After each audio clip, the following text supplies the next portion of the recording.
No governo do PT vemos tudo melhorar. Até os nossos vaqueiros não querem mais campear.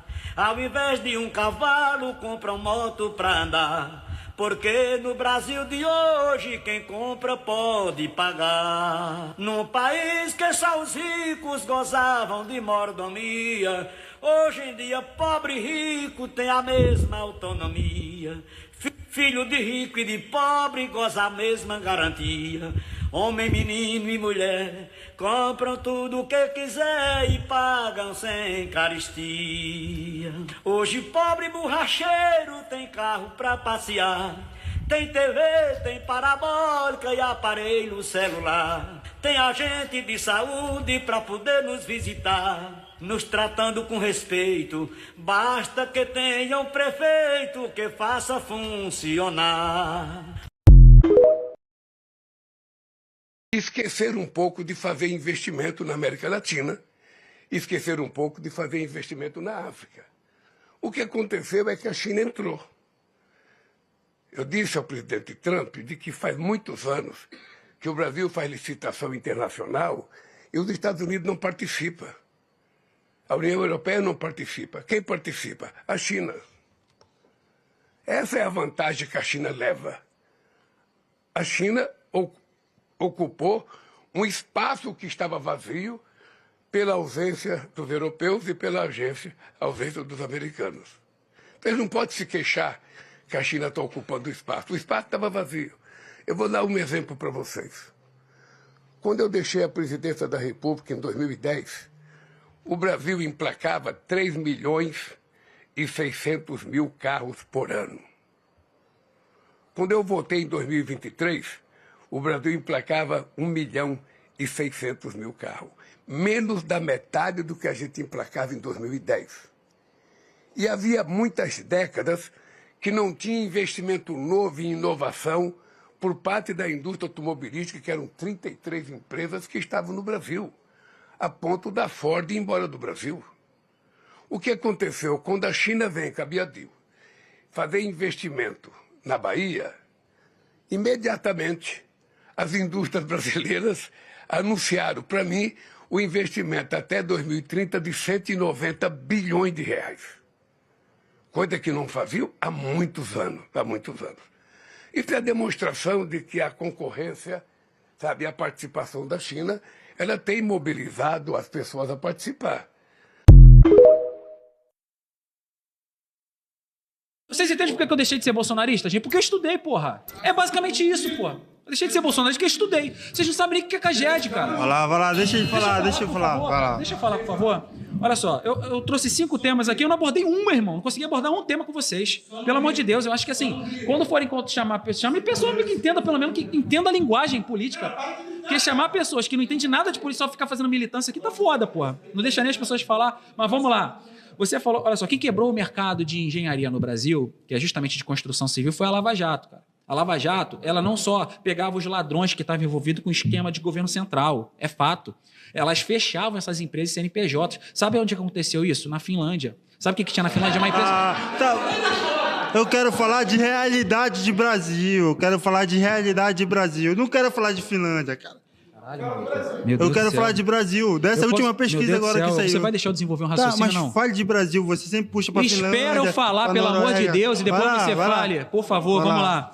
Eu dei comparação com a Finlândia porque a Nokia estava envolvida até o talo em corrupção com o governo central. E o governo central, sabe o que ele fez com a operação? Lá tem a Polícia Federal de lá. Eles não fecharam a Nokia. Aqui no Brasil, eles fecharam com as empresas de construção civil por conta de corrupção, pô. Você tem que pegar os responsáveis e prender, mete na cadeia. O que você não pode é deixar agora os engenheiros virar Uber. Esse ditado engenheiro virar Uber foi porque a Lava Jato quebrou a empresa de construção civil. Agora a culpa da Lava Jato, essa pesquisa atual é basicamente é culpa da Lava Jato. Mas eu tô falando assim, na moral... Diz aí, quanto tempo o governo passou no PT? Não, peraí. Quanto tempo o PT passou no governo? Mulher vota estatisticamente muito mal. Principalmente mulheres solteiras. Mulheres casadas, em geral, tendem a acompanhar o voto do marido. mulheres solteiras, não. Isso que eu tô dizendo, pode arrancar os pentelhos das calcinhas, pode fazer o que você quiser. Esse é o Paulo Figueiredo. Ele é um dos principais articuladores nos Estados Unidos, junto com Eduardo Bolsonaro, contra o nosso próprio país, nos ataques à nossa economia, à nossa democracia, à nossa soberania. Assim como Eduardo Bolsonaro, ele é um fugitivo da polícia e da justiça brasileira. É por isso que ele está lá. E eu acho impressionante que cada vez mais eles se revelam, né? Eles perderam o pudor de defender as suas posições reacionárias. Nesse vídeo, ele está endossando a posição de uma série de influenciadores e parlamentares conservadores norte-americanos que já estão em campanha e tentando avançar com uma proposta absurda, que é acabar com o voto feminino, que na prática visa vincular o voto da mulher ao seu marido, retrocedendo numa conquista fundamental das mulheres, que é o direito ao voto, que é o direito à participação política. Olha o nível de reacionarismo e de ataque aos direitos das mulheres que esses caras são capazes de defender. Se por um lado é muito revoltante e pode mesmo assustar algumas pessoas esse tipo de posição, por outro lado, eu particularmente acho muito importante que eles defendam essas posições explicitamente, que eles se revelem, porque ainda há muitas pessoas, inclusive muitas mulheres, que apoiam esses caras. Mas é isso que eles defendem para vocês. Além deles terem ficado décadas no parlamento, na política brasileira, atacando os direitos das mulheres, impedindo votação de projetos fundamentais, cortando recursos para a política, para as mulheres, como fez o Bolsonaro ou faz o Tarcísio de Freitas aqui no estado de São Paulo, eles também defendem explicitamente que as mulheres não tenham mais direito ao voto, que se submetam cada vez mais ao que pensam os seus maridos. Então, mulherada, na hora de votar em outubro e todos os dias, na hora de apoiar sujeitos como esses Bolsonaro, pensem muito bem no que vocês estão fazendo. Se na prática isso não significa endossar aqueles que te odeiam e que querem te ver bem longe da política, inclusive cerceando seu direito básico e fundamental ao voto. Aqui era uma puta. Aqui tu era uma puta. Assim como teu pai é uma puta e o teu irmão é outra puta, igualzinho. Eduardo Bolsonaro, eu te desafio a me processar. Eu te desafio, tô falando que tu é um frouxo, tu é um covarde, tu é um vagabundo, tu é um sem vergonha. Fica de machão aí dos Estados Unidos porque tu é frouxo e não tem coragem de ficar aqui. E agora tu fica aí falando que é a favor do Trump fuder o Brasil e quem vai sofrer mais é o Estado que te elegeu, teu bosta. Teu merda. Fala aqui, teu bunda frouxa. Tu e a tua família de vagabundo tiveram 4 anos pra mudar essa realidade e vocês botaram tudo a perder. Cambada de filha da puta, foram vocês, frouxos, se acadelaram. Teu pai arreganhou a bunda pro STF. Foi o teu pai que tava pedindo voto pro irmão do Gilmanente. Teu pai que fez cartinha, pediu pro Temer fazer cartinha pedindo arrego pro Xandão. Foi o teu irmão que articulou contra a lava-toga a mando do teu pai. Porque o teu irmão é um vagabundo, um rachador, filha da puta. Te desafio a me processar. Só que, se você me processar, momento seguinte, ato contínuo, eu receber a intimação, eu vou abrir uma live e vou falar tudo que eu sei de você. Tudo. Detalhes. Datas, horários, nomes. Conservador, pátria, família. Que você, diferente de mim, você foi eleito para representar o povo de São Paulo, seu lixo, seu merda. Vem pra cá encarar o teu eleitor, porra. Vem pra cá na hora que as empresas estiverem quebrando, pra neguinho te encontrar na rua e falar, o seu merda, aqui ó, tô quebrando. Tu não achou legal? Vem pra cá, porra. Muito fácil falar daí, bananinha. Quero ver aqui. Vim aqui. Aí eu quero ver. Ah, não. Que Alexandre de Moraes. Aí tu tá todo machão, todo pomposo, todo frajola pra falar do Xandão. De longe é fácil pra caralho. Mesma coisa falar, se eu quiser falar pra caralho do Putin aqui, é fácil. Agora, vou eu lá falar do Putin lá em Moscou. Rapidinho eu caio da janela. Ah, brigadeiro, caiu da janela. Daqui é fácil, pô. Tu falar do Xandão aí é mole. Cuidado, Briga, ele vai te processar. Pode processar, eu quero ver ele vir na audiência. Frouxo, bunda mole. E se processar, eu falo tudo que eu sei teu, hein. Agora eu quero ver. Calma aí. Eduardo Bolsonaro, eu te desafio a me processar. Eu te desafio, tô falando que tu é um frouxo, tu é um covarde, tu é um vagabundo, tu é um sem vergonha. Fica de machão aí dos Estados Unidos porque tu é frouxo e não tem coragem de ficar aqui. Te desafio a me processar.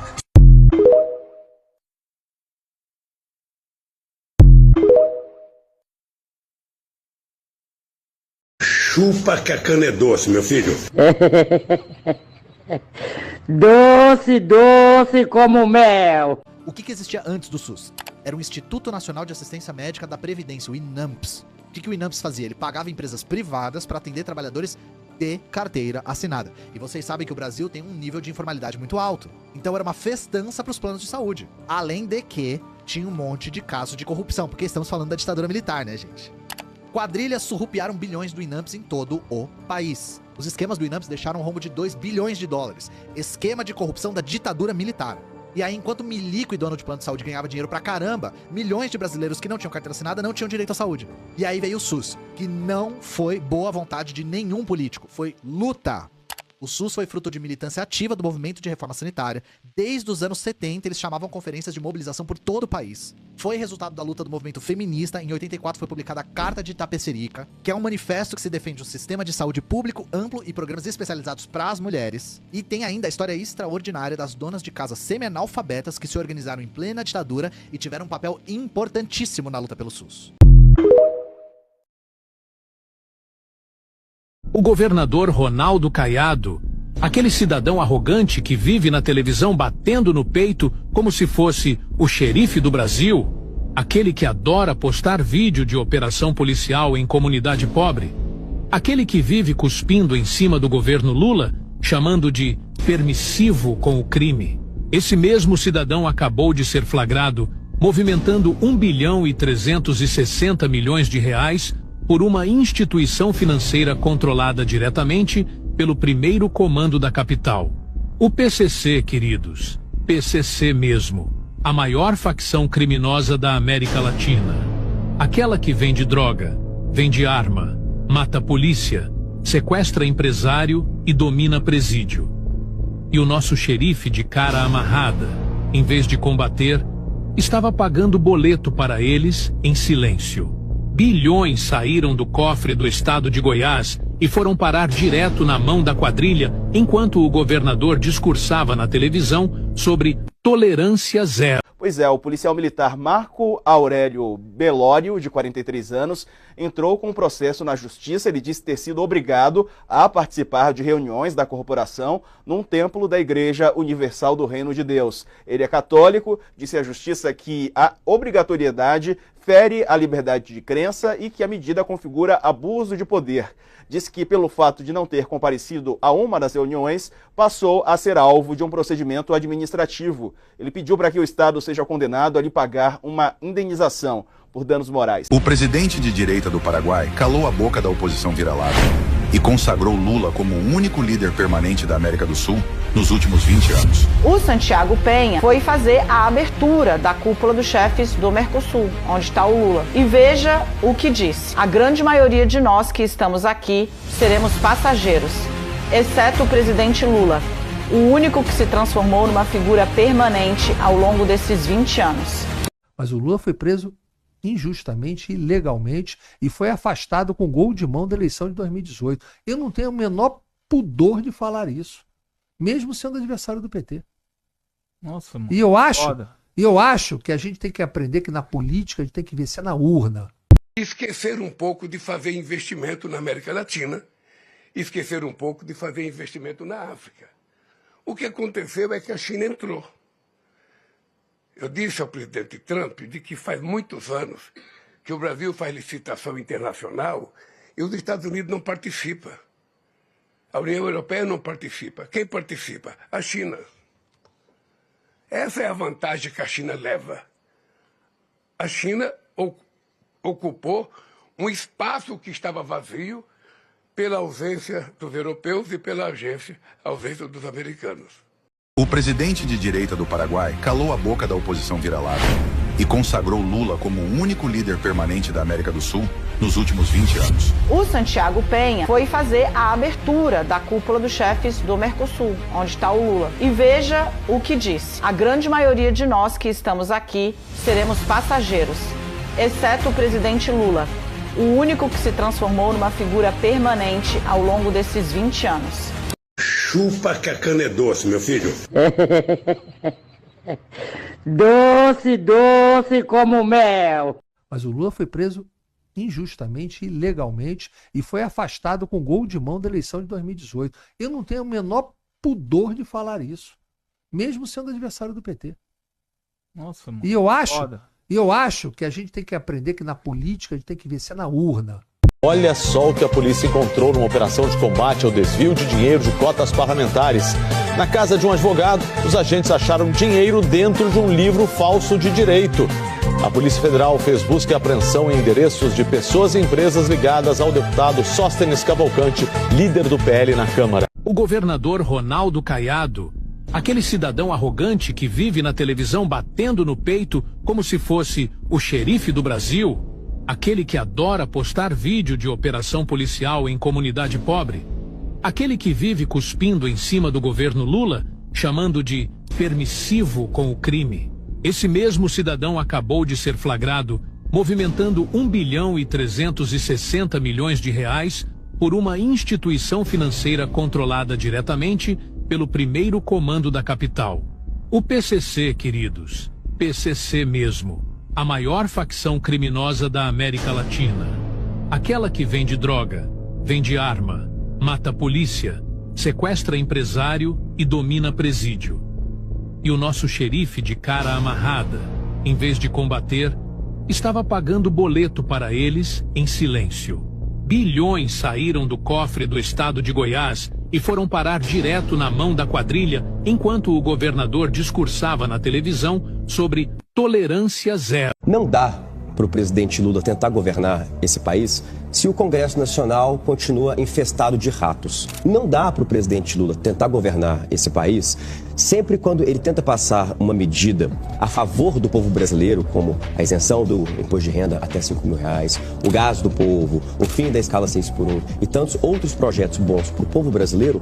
Não dá para a gente continuar tentando governar esse país se todo projeto importante o Congresso Nacional barra, faz arruaça, faz uma grande demora. O Congresso Nacional está infestado de bandidos. E se a gente não muda isso esse ano, não adianta reeleger Lula, que o Brasil e o brasileiro, portanto, não vai ter paz. Se o presidente Lula não tem uma base sólida na Câmara dos Deputados para poder ajudar o presidente Lula a governar esse país com tranquilidade, não adianta Lula ganhar e ficar aí por mais 4 anos que ele não vai governar esse país.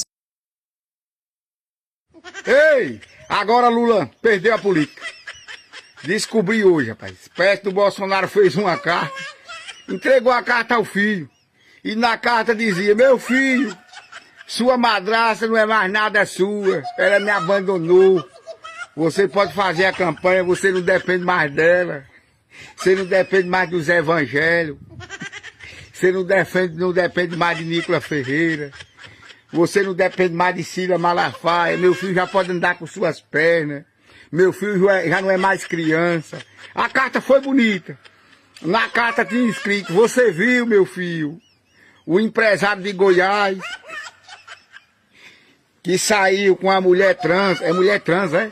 Que saiu com a trans e queria que a trans usasse a linguiça nele e ele não usou. Aquela novela. Bolsonaro botou tudo na carta. E agora o filho veio a carta na estante. Papai, chegou já dançando. Cabelo, o que foi? Disse a carta que Bolsonaro, papai, fez pra Michele. Michele não manda mais em nós. Me chama de Barreira, sou matuto. Só sou matuto, mas não sou bicho.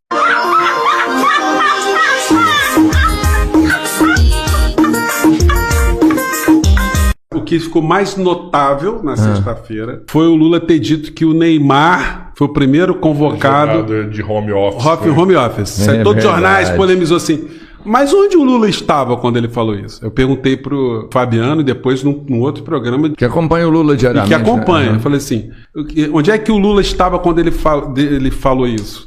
Pô, não sei, mas você sabe quem falou isso, né? Falou. O Lula estava inaugurando um hospital de oncologia, cara, onde foi investido 90 milhões em equipamentos de radioterapia, quimioterapia, de última geração, do SUS, em Belo Horizonte. E depois, sabe onde ele foi? Inaugurar o Hospital Universitário da Universidade Federal de São João del Rei, em Divinópolis, com o maior centro de formação de gente na área de saúde, também para doenças raras, etc, etc, etc. O cara foi inaugurar 2 2 hospitais com essa magnitude, e o que sai nas redes sociais, sai nos jornais, é que ele falou que o Neymar tinha... Aí eu falei assim, eu falei pro Fabiano, quando um cara do PT, ele não sabe que o Lula estava inaugurando um hospital do câncer, e que inaugurou no mesmo dia um hospital universitário, a comunicação tá boa ou tá ruim? Então, cara, isso é assim um retrato tenebroso da falta de comunicação do Lula. Eu não acredito.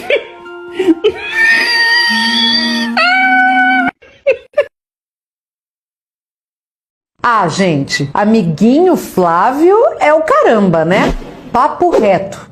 Quem é o Flávio Bolsonaro? Não é normal um senador envolvido em escândalo de rachadinha tá tão bem cotado para a presidência da República. Vamos lembrar, quando ele era deputado estadual, ele fez vários assessores devolverem dinheiro para ele, fazendo o que a gente chama de rachadinha. Até aí, ladrãozinho de galinha. Também não é comum um funcionário público comprar 37 imóveis com dinheiro vivo. Que fantástica fábrica de chocolate é essa, gente? Mas para completar, esse candidato do papai à presidência condecorou um criminoso miliciano, Adriano da Nóbrega, com o maior prêmio do Poder Legislativo do Rio de Janeiro, a medalha Tiradentes. Mas o pior ainda é que ele foi condecorado dentro da cadeia, no presídio. Mas é isso, eles gostam, né, de ficar dando um abraço em quem tá preso. Papai também tá?